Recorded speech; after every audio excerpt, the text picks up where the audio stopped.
automakers have managed to encapsulate the passion of a car in its design, like Maserati. A mere glance at its most popular offering, the GranTurismo, relays a certain opulence, a sense of power and thrill. It is, with ease, one of the most striking cars on the road today. For 2013, its updates include, amongst other things, a new fascia, revised interior, and more power. They are welcome updates in their own right, but they also mean we have the chance to drive it. First, let's see how fast it is.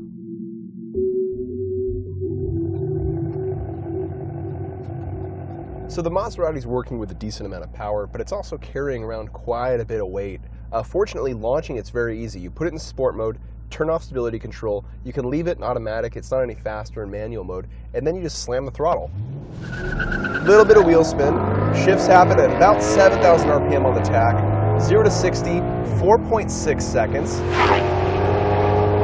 and you have a wonderful symphony behind you. Quarter mile, 13.1 at 109 miles an hour.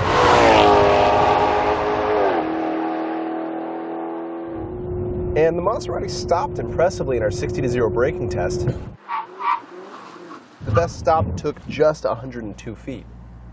All right, now the figure 8 test in the GranTurismo. And initial impressions are very good. This is a very heavy car, and yet mid-corner, it doesn't feel like it. Actually, throughout the entire figure 8 course, it feels very confident and very fast. You can throw this thing around quite a bit. Now that's great because this is a grand touring car, but it's nice to know that if the situation calls on it, you can drive it fast and have a good time. Now on entry, you have a little bit of understeer if you throw the car in the corner fast enough, but you can easily turn that into oversteer with just a dose of throttle. You can come out of a corner cleanly, you can come out of a corner with oversteer. It all depends on what you want to do with your right foot. Steering offers a lot of precision, not a lot of feel coming back, but it's decently weighted and controls the car very nicely. I'm genuinely impressed.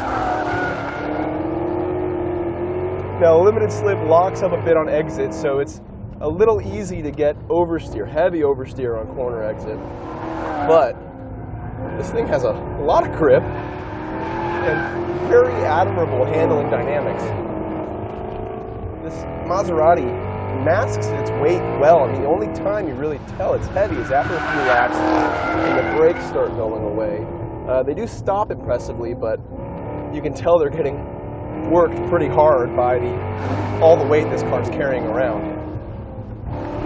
All in all, nice work, Maserati.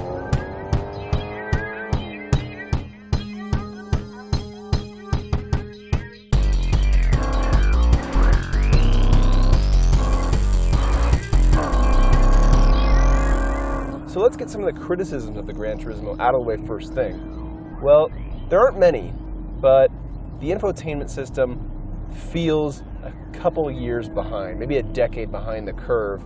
The resolution's rather low, the functionality of it is kind of clumsy. On top of that, you don't have a proximity key. You can't just walk up to the door and grab it and unlock it, and you also have a key to turn here. It's petty gripe, but remember, we're working above $100,000 for an asking price.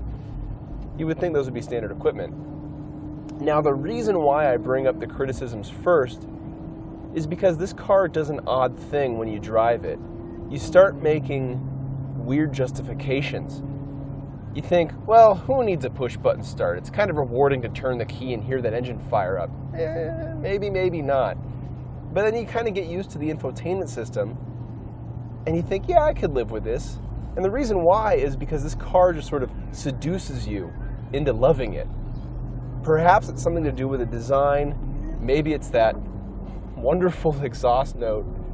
Maybe it's the way it drives. It's the combination of all these things that make you just enjoy it so much and make you accept any flaws you could find. I mean, you come up with ridiculous justifications, stupid justifications for why you should have this thing. And when you're driving it, they all make sense.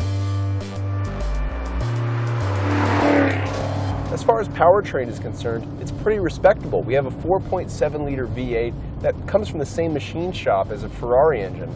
It's mated to a 6-speed automatic, a true automatic, from ZF. And yeah, the shifts take their time, especially when you're pushing the car hard, but that's okay. I'm not sure if a fast shifting twin clutch would match the personality of this car, or I'm not sure if that's just another lame justification. I can tell you, I like this the way it is.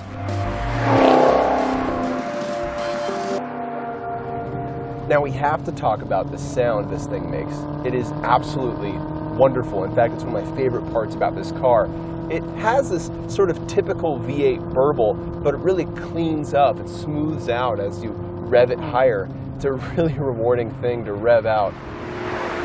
So we have this sport button here, and what that does is it makes the transmission hold on to gears longer. It also prevents it from going into sixth.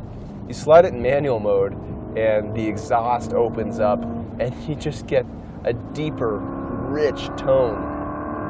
There are two miniature orchestras, one in each exhaust pipe.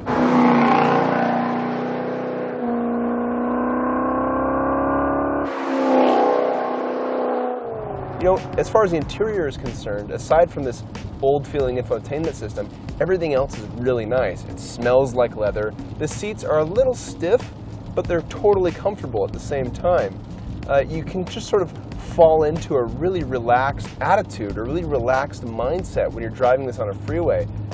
In fact, when you approach traffic, you just sort of, okay, I can live with this. I'll just sort of lean back, rest my head against the headrest, and put it in sport mode so I could hear that exhaust, and just enjoy it.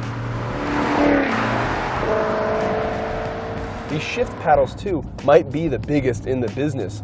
They work, though. If you ever have any steering angle in, you can always grab the paddle just by the tip, which is really nice when you're cruising on a mountain road and you're using the manual mode. There's just something about the overall character of the GranTurismo that I just adore. It's big, it's loud, it's beautiful, it's comfortable. When you drive it at slow speeds, you just sort of fall into this zen-like trance where all is right with the world so long as you can keep driving for miles and miles along the road. I actually get mad when I get home and realize my drive is done for the day. I just want to go out and cruise in this, enjoy it, and savor it. And it doesn't have luxury in the traditional sense. The ride is rather firm. It's kind of like a 911. The engine is not quiet. Nothing is actually quiet in this car, but still, it soothes you in a way that most quiet and comfortable luxury sedans don't. Maybe it's sort of a deep tissue massage for the enthusiast. I don't know. But all I know is I like it a lot.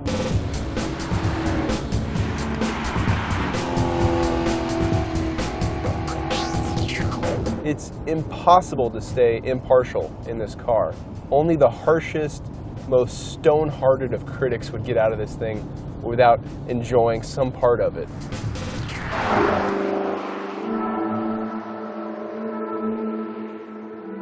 Other Grand Touring cars may offer similar styling, comfort, driver enjoyment, and they might make beautiful noises too, but they do so individually. Few, if any, blend these aspects together as seamlessly as the GranTurismo. The result is a voluptuous car, one that's as provocative to look at as it is to hear and as it is to drive. Few others encapsulate this passion like Maserati.